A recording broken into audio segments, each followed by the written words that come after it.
The curtain is being pulled back. A realization is setting in of the threat that Xbox Game Pass poses to the long-term health, value, and independence of the gaming industry itself. The best deal in gaming is no more, and has many reflecting on the dangers of renting rather than owning games on what is now viewed as an unaffordable, overpriced option. The burden, unfortunately, has been passed on to consumers, following the $70 billion merger of Activision Blizzard King that has put Xbox in a terrible position. They are feeling the pressure from their corporate overlords, Microsoft, who have been dissatisfied by the lack of growth that was originally envisioned by the deal, thus leading to the last few years of chaos and change with this brand. Change that has targeted both consumers and developers. The latter, though, is what I really want to focus on, because there is nuance to this conversation surrounding Game Pass and the relationship of developers with the service. Like, it probably doesn't come as a surprise that feelings about the service have been extremely mixed. Now, Xbox and their messaging that they've been giving out in certain interviews and such over the years may make you think otherwise. Just like last week, Sarah Bond, the Xbox president, was asked about how viable Game Pass was as a business, and she spoke about how it was good for creators. This was right before the massive changes hit for the service. I assume these are things that she had to have known were coming. Regardless, though, at the Tokyo Game Show, she responded to this, saying that in the last fiscal year, Xbox Game Pass took in $5 billion in revenue, saying that it's a profitable business, and as more creators join Xbox Game Pass, payments to creators increase, so we think it's a good business for creators. Now, Phil Spencer has been singing the same tune over the years. Back in February of the same year, he said Xbox Game Pass helps smaller single-player games. They just want to tell their story. One thing is undeniable. Xbox Game Pass allows more eyes to be found on games that otherwise probably wouldn't get that same attention. That is the good of the service. That is undeniable. Nobody is arguing about that. We've even seen many other developers speak about that in that same light, such as the director of Lies of P. He said that being included in Game Pass helped the game reach a larger player base. He called Game Pass one of the best options for us to get the game into the hands of a large community of players. Even a couple of years ago, a senior vice president at Sega Europe spoke about how the company was really happy with the results from putting games on Game Pass, and they specifically cited a smaller experience called 2 Point Hospital that pushed the game to over 3 million players worldwide thanks to Game Pass. Now that's the good, but the thing is, that is just one side of the business, and the other sides, unfortunately, things have just been getting a lot worse over time, and many developers within this industry are starting to speak up. More specifically, though, we just heard this as of late, Xbox Game Pass indie deals have come down in scope, claimed devs. This was from last year, in which Darkest Dungeon director Chris Bourassa said that Epic and Microsoft's offers for indie titles have come down in scope in recent times, with the scale of deals no longer like the big swinging days. The gold rush is over. I come from the Northwest Territories. The town I'm from was built on gold, and then they found diamonds further north. Maybe another paradigm shift is waiting for us, but I definitely think the scale of the deals I'm hearing about is significantly diminished from the big swinging days. Certainly, we got our Epic deal at the right time. The co-founder of Slay the Spire studio, Mega Crit, also summed up how dire the situation is for indie teams in general right now. According to some recent conversations at GDC, I talked to at least 5 small teams like 35 members and under, and they're like, cuts, funding canceled, talks that were going on for a year canceled. We're definitely very privileged to be able to self-fund, otherwise I'd be very, very scared right now. And that ultimately is a reflection of the post-pandemic environment within the video game industry, in which during the pandemic, many development teams, many companies went overboard with spending and investments in the gaming industry. But things have dried up since then. Now, without a doubt, one of the biggest condemnations of Game Pass actually came this summer, and it's from a developer that launched one of their games day and date on Game Pass this year, Revenge of the Savage Planet, coming from studio head Alex Hutchinson, who is known for being the game director behind games such as Far Cry 4 and Assassin's Creed 3. His indie studio, though, Raccoon Logic, launched Revenge of the Savage Planet on Xbox Game Pass in May, becoming available to subscribers on day one. And he said while the initial influx of cash was useful, it has generally, though, gone on to hurt sales and revenue. The developer originally made the Game Pass agreement with Microsoft in the hopes that it would get the game in front of more people who would in turn feel motivated to purchase DLC or recommend the game to friends. Revenge of the Savage Planet launched with one DLC pack, but so far, he says, Raccoon, the studio, has not seen the levels of interest it had hoped for. Now this is where he really picks things up. Hutchinson said the whole industry should agree to only allow games on subscription services a year after release. The current structure will prove very damaging to anyone who's not owned by publishers soon if it continues. Hutchinson said Nintendo stands alone with respect to retaining the value of games. Everyone except Nintendo is also in a race to value content at zero, which will end in tears. It must be mentioned, however, that Phil Spencer of Xbox years ago rejected this narrative outright. He specifically said that Game Pass actually leads to more sales. In a video interview with LevelUp.com at the time, he said when you put a game like Forza Horizon 4 on Game Pass, you instantly have more players of the game, which is actually leading to more sales of the game. You say, well, isn't everyone just going to subscribe for $10? I miss those times, and go play this thing? But no, gamers find things to go play based on what everyone else is playing. The problem is data and everything that has come about in recent years totally destroys that narrative. Even Microsoft in court documents have admitted that sales have been hurt by Game Pass. This was actually something that was said to the UK Competition and Markets Authority. Microsoft submitted that its internal analysis shows that a redacted percentage decline in base game sales 12 months following their addition on Game Pass.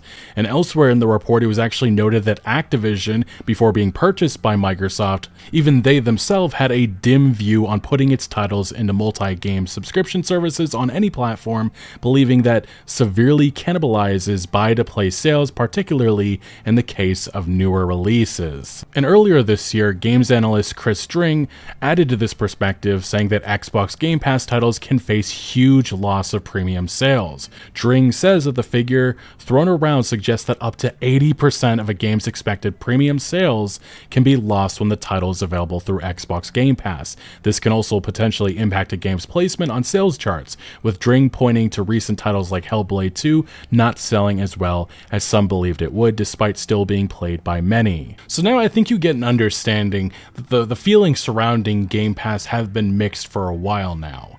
And it really has only taken the recent events surrounding this brand to get more individuals that work in this industry to speak up, and the dangers that they feel is coming from supporting and allowing a service like Game Pass to exist and to continue to swallow up more and more gamers who have a different view of the video game industry and what's worth spending money on and what's worth not spending money on. Without a doubt, though, over the years, Xbox tried and they successfully established themselves as almost saviors of the video game industry. They just want to make great games. They have a massive wallet. They can invest and make studios and allow studios to flourish, focus on creativity. This was one of the big things that Phil Spencer talked about when they acquired Bethesda, and even with Activision Blizzard, they were talking about all the cool things that they could do that wasn't possible under the previous leadership. Activision doesn't have to focus just on Call of Duty. Maybe the franchise doesn't even have to have annual releases. Phil Spencer teased that maybe a Hexen can be revived. There was all of these cool ideas that almost immediately got flushed down the toilet, and the earliest indication of this came when the cuts began to happen. And this was in early 2024, in which about 2,000 jobs were lost across Xbox, Bethesda, and Activision Blizzard. We have made the painful decision to reduce the size of our gaming workforce. What followed, unfortunately, was even more layoffs, all leading to what happened over this last summer, and it was the fact that cuts at King, Turn 10, ZeniMax Media, and many more happened. The initiative was shut down, Perfect Dark was cancelled, Rare's Everwild also got cancelled, and a number of other games. We even saw developers speaking up, in which many of them talked about living in fear of mass layoffs, and all indication is that further layoffs are going to be hitting in 2026, and that is because Xbox is an unhealthy business. All of the leaks, all of the indication from insiders is that that $70 billion merger has truly tanked Xbox at the worst time, because Microsoft doesn't care about the gaming business as much as they did, because their focus is on AI, a costly venture, one that makes Microsoft less patient with their gaming arm, considering the massive investment they already have made into it. That pressure is being felt, and it's legitimately hurting creativity. It's why a game like Hi-Fi Rush could be a success, but still not good enough, and eventually the studio responsible shut shut down and sold off. The focus has quickly shifted back to the home run franchises, Call of Duty, Minecraft, think games like that, instead of trying bold new things. Everwild was something Phil Spencer believed in. He said he was excited for it despite its development turmoil, and said earlier this year he wanted to let Rare cook until I guess he didn't. But then there's also MMO developer ZeniMax Online Studios, known for their work on ESO, who had for years been working on a brand new IP until, again, they were not, as their project Blackbird was reportedly canceled over the summer. And the responses to this cancellation was absolute devastation for the developers that were working on this experience. We had headlines such as this: ZeniMax staff lambast chaotic layoffs. It's difficult to work when you're looking at a graveyard.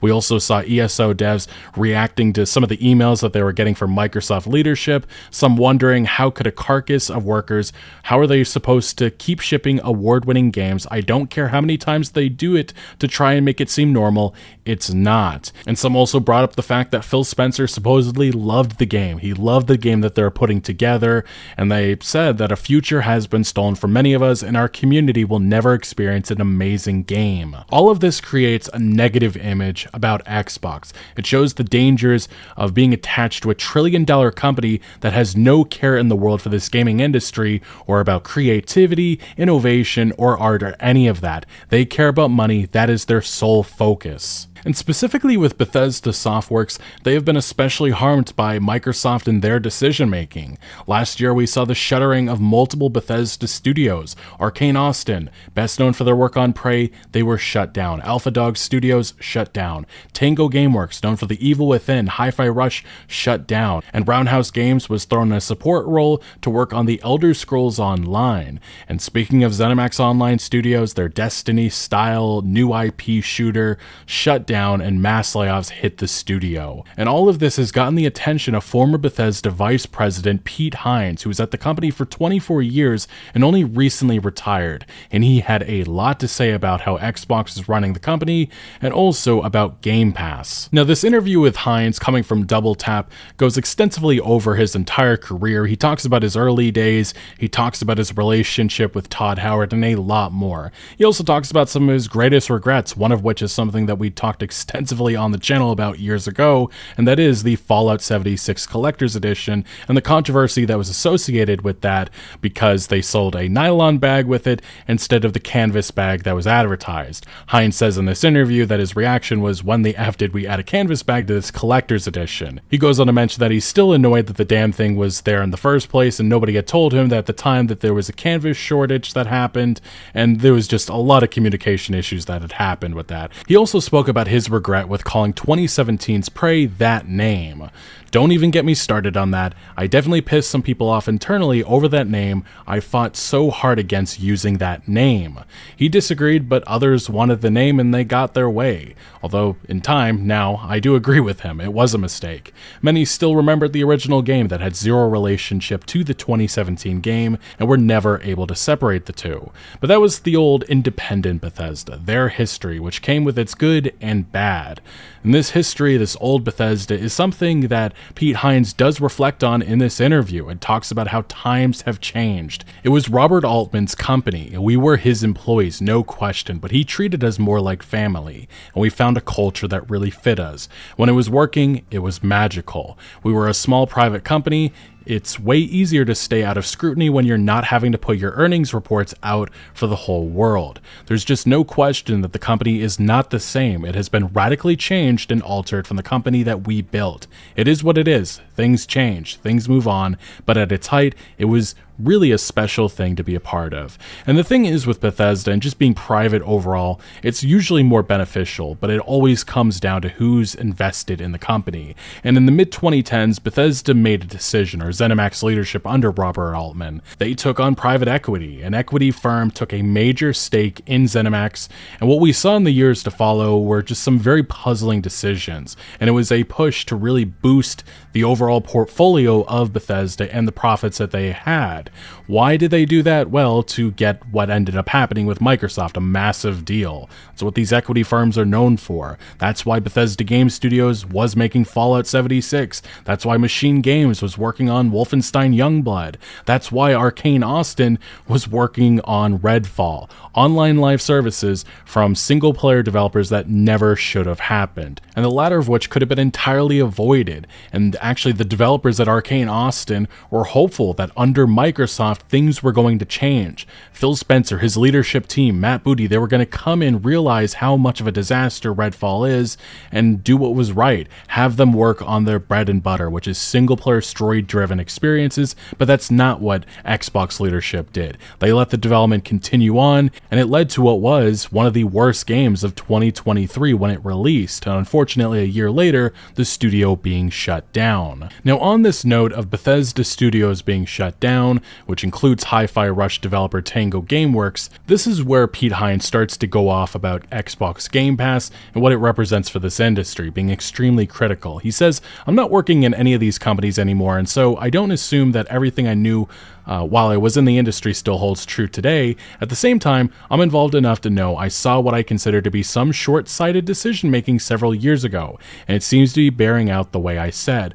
Subscriptions have become the new four-letter word, right? You can't buy a product anymore. When you talk about a subscription that relies on content, if you don't figure out how to balance the needs of the service and the people running the service with the people who are providing the content without your subscription is worth jack shit, then you have a real problem. You need to properly acknowledge, compensate, and recognize what it takes to create that content and not just make a game, but make a product. That tension is hurting a lot of people, including the content creators themselves, developers, because they're fitting into an ecosystem that is not properly valuing and rewarding what they're making. And this is an exact argument that many developers within this industry have been making for quite some time. And it's not just Pete Hines, and he's not the only former Bethesda boss that has spoken up about this. The ex-founder of the currently Microsoft-owned Arcane Studios and current president and creative director of Wolfeye Studios, Rafael Colantonio, took to Twitter to point out the elephant in the room when it comes to many issues at Xbox. Xbox Game Pass. I think Game Pass is an unsustainable model that has been increasingly damaging to the industry for a decade, subsidized by Microsoft's infinite money, but at some point, reality has to hit. I don't think Game Pass can coexist with other models. They'll either kill everyone else or give up. And ultimately, this last week, I'm sure he is patting himself on the back with that perspective. But furthermore, this conversation didn't stop here, because this conversation actually drew in Larian's director of publishing, Michael Dowse, known for obviously Baldur's Gate 3, the developer of Larian. What happens when all that money runs out is the most vocal concern in my network, and one of the main economic reasons people I know have not shifted to its business model. The infinite money thing never made any sense. And then the conversation between the pair continued, in which they discussed how Game Pass very much does hurt game sales, despite Microsoft previously indicating the opposite. Dowse says he prefers Sony's lifecycle management strategy. Now, this is not the first time that we've actually heard this perspective coming from Larian, the developers behind Baldur's Gate 3, because the leader of the company, Sven Vink, talked about this in 2024 when Ubisoft told fans that they might want to get comfortable with the idea that people no longer own games but only licensing them. Sven Vink, the Larian Studios founder, went on to say, whatever the future of games looks like, content will always be king, but it's going to be a lot harder to get good content if subscription becomes the dominant model and a select group gets to decide what goes to market and what not. Direct from developer to players is the way, he said. And he continued saying, getting a board to okay a project fueled by idealism is almost impossible, and idealism needs room to exist. Even if it can lead to disaster, subscription models will always end up being cost/benefit analysis exercises intended to maximize profit. Vink went on to say that there is nothing wrong with that, but if even more platforms adopt and embrace a subscription model, it'll become savage. In such a world, by definition, the presence of the subscription service will determine what games get made. Trust me, you really don't want that. Vink said he respects his fellow game developers and supports their decision to put their games on a subscription service if it makes sense for them, but for Larian, Vink said, you won't find our games on a subscription service. I just want to make sure that the other ecosystem doesn't die because it's valuable, and even more so after this week, I think a lot of people are starting to see that value.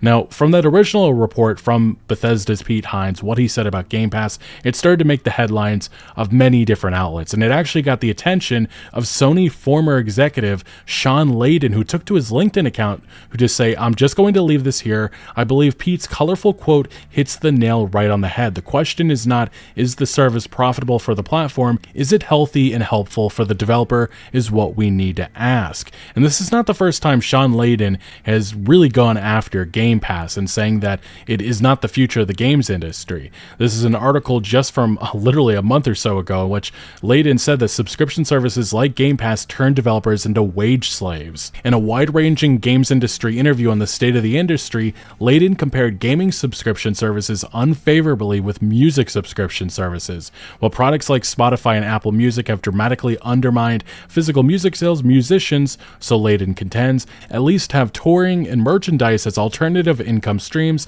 The problem with gaming is all we have is launch. That's it. No one wants to pay money to come into the studio and watch people code. The financial impact of subscription services isn't the only drawback of the model, according to Layden. It may also have an adverse effect on developers and creativity, not to mention that its profitability remains vague. You can do all kinds of financial jiggery-pokery for any sort of corporate service to make it look profitable if you wanted to.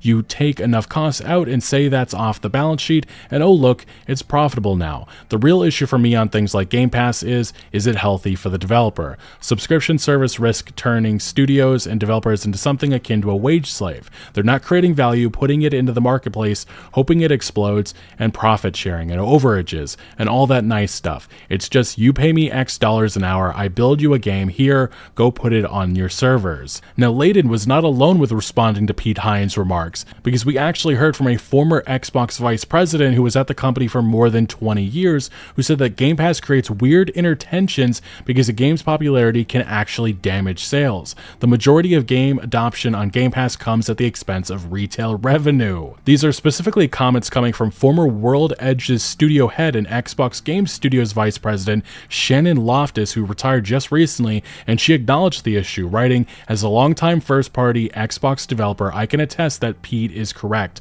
While Game Pass can claim a few victories with games that otherwise would have sunk beneath the waves, human fall flat, the majority of game adoption on Game Pass comes at the expense of retail revenue, unless the game is engineered from the ground up for post-release monetization. I could and may someday write pages on the weird inner tensions this creates." And Loftus and Layden were not the only executives that spoke out against Game Pass, because Shohei Yoshida, formerly of Sony Interactive Entertainment, earlier this year again said that Xbox Game Pass is dangerous because big companies dictate what games can be created. In Windows Central, they say that this could not be more wrong, although I would argue that now in time, months later, it has been proven right. Yoshida says, "If the only way for people to play games is through subscriptions, that's really dangerous because what type of games can be created will be dictated by the owner of the subscription services. We've seen that, especially with Xbox."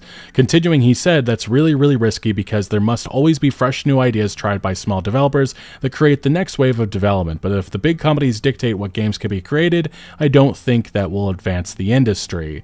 Now look, especially on the third-party side, that's still happening. We're still seeing that from many developers. And this is noted by Windows Central of games like Expedition 33 or Blueprints or Hollow Knight Silksong. That's happening. But when you look at the first-party studios coming from Xbox, the games and the studios that have been shut down, a lot of them were trying new things. And Microsoft is not interested in any of that. That represents the harm of, one, being under Microsoft's leadership, but also of the Game Pass model. I do think it's easy for some to look at the remarks by Shuhei Yoshida and Sean Layden as, well, those individuals are just part of Sony. Obviously, they're going to try to take down Xbox.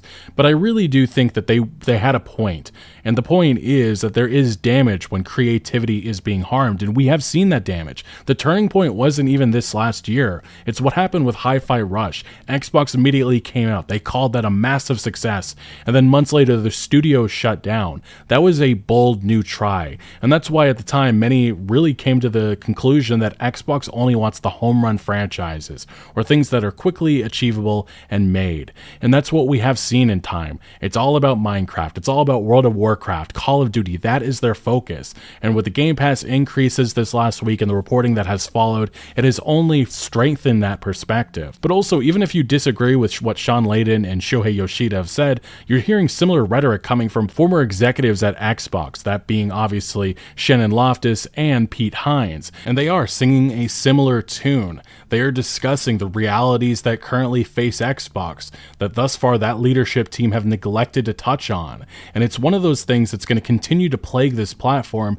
and there's really no direct answer to any of this, except for more people to understand the dangers of supporting and continuing to rent games from something like Game Pass, which is going to be more than $360 per year, certainly in the coming years. Right now it's $30 a month, soon it'll be $40, $50. We all know it's coming. And that's why I've said in multiple past videos now, Xbox cannot be trusted. While gamers are feeling the impact, especially now, developers are too. Ultimately, Microsoft does not care, and the only way to really respond to that is by shifting away from a platform that has no respect for gaming. Phil Spencer and company can say what they will, but it's obvious they have no say or control over the direction of Xbox anymore. The decisions are being made higher up the chain, driven by corporate priorities, not creative ones. What was once a platform built around games and community has turned into a testing ground for monetization experiments, subscription metrics, and shareholder appeasement. Developers see it just as clearly as players do. The soul of Xbox isn't being guided by people who love games, but by people who view them purely as content to fill a service. Anyway, there's been a lot going on with Xbox as of late, and a lot of people now speaking out against the platform and the Game Pass service. What do you make of it all? Let me know your thoughts down in the comment section below, but thank you for watching. Make sure to leave a like if you did enjoy this video, or if you found any informative value. Consider subscribing for more videos like this, and I'll see you later.